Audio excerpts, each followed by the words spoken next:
उत्तर पूर्वांचल जनगणेर आर्थिक-सामाजिक उन्नयन गतिशील करार लक्ष्ये डोनार दफ्तरेर उद्योगे आगरतलाय बैंकार्स कनक्लेव 2024 आयोजित हलो एक बेसरकारी होटेले।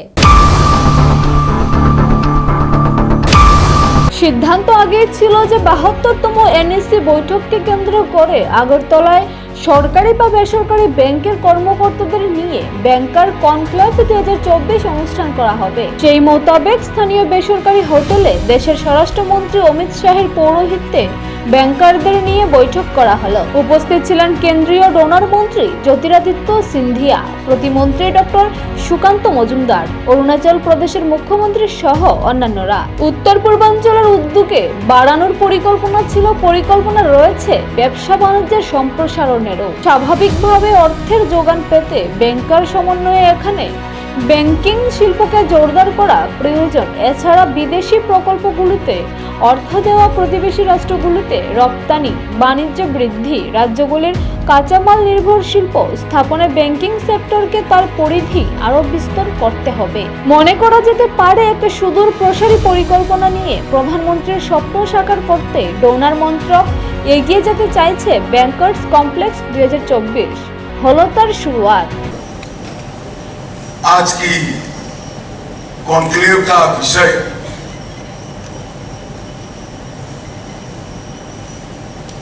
अर्थ जगत से जुड़े लोग ऐसा निकालेंगे कि हम बिजनेस पोटेंशियल क्या है इसके लिए रखा है।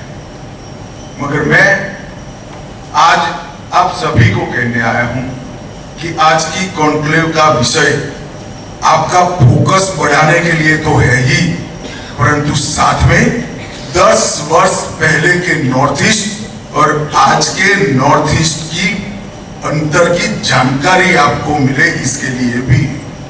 10 साल पहले यहाँ 200 से ज्यादा जनजातीय समूह, अनेक आतंकवादी ग्रुप, हर राज्य में हथियारी ग्रुप और सैकड़ों आतंकवादी घटनाओं से ये क्षेत्र लैस है। और आज 10 वर्ष के बाद मोदी जी के 10 साल के शासन में यहाँ पर हिंसा में 71% की कमी आई है और नागरिकों के मृत्यु में 86%।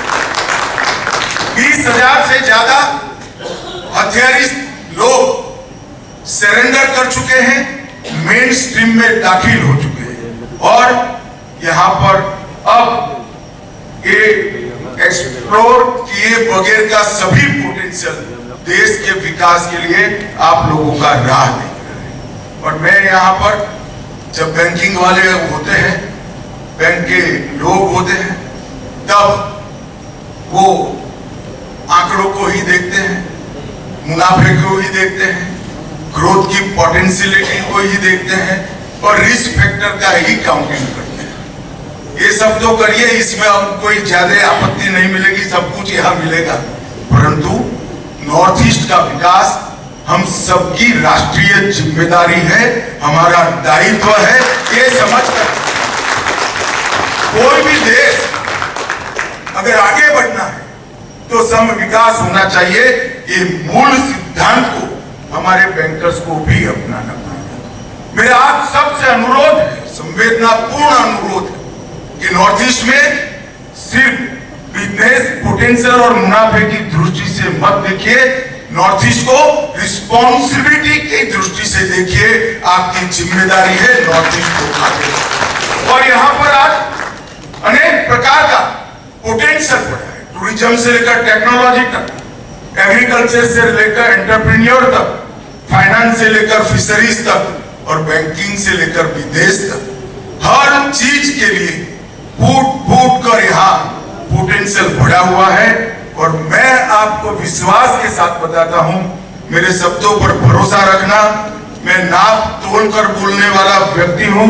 हमारा नॉर्थ ईस्ट विकसित भारत का, भारत के निर्माण का गेटवे बनने वाला है, क्योंकि यहाँ पर बहुत आने वाले 25 वर्ष में नॉर्थ ईस्ट के वित्तीय समावेशन और आर्थिक विकास दोनों दृष्टि से भारत का गेटवे बनेगा, नए कीर्तिमान रिकॉर्ड स्थापित करेगा।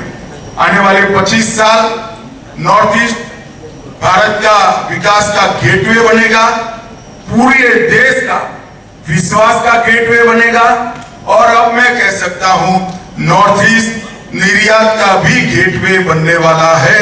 ये मैं आगे आपको एक्सप्लेन करूंगा। और इंफ्रास्ट्रक्चर के निर्माण में भी नॉर्थ ईस्ट पूरे रिकॉर्ड तोड़ेगा, इसका मुझे बहुत विश्वास है।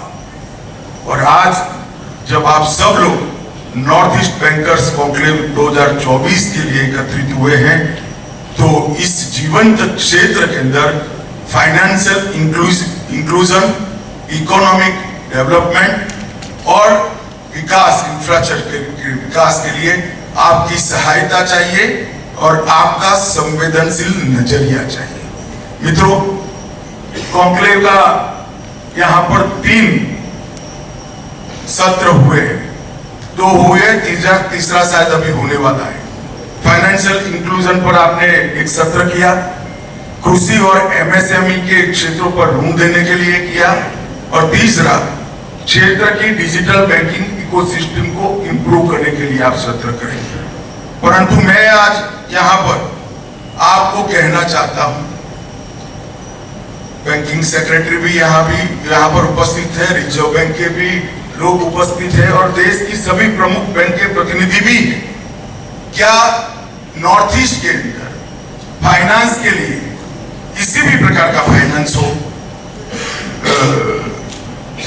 इंफ्रास्ट्रक्चर का हो, एग्रीकल्चर का हो, एमएसएमई का हो या पर्सनल लोन का, इसके लिए पैरामीटर्स आपने जो बनाए हैं, रिजर्व बैंक ने गाइडलाइन बनाई है, नाबार्ड ने जो गाइडलाइन बनाई है, वो पूरे देश की गाइडलाइन, वही गाइडलाइन नॉर्थ ईस्ट की होनी चाहिए क्या? कैसे कर सकते हैं? नॉर्थ ईस्ट की और पूरे देश की गाइडलाइन एक नहीं हो सकती। जरूरियात है नॉर्थ ईस्ट के लिए अलग पैरामीटर्स के साथ। নিজস্ব প্রতিনিধি রিপোর্ট, এশিয়ান টাইমস।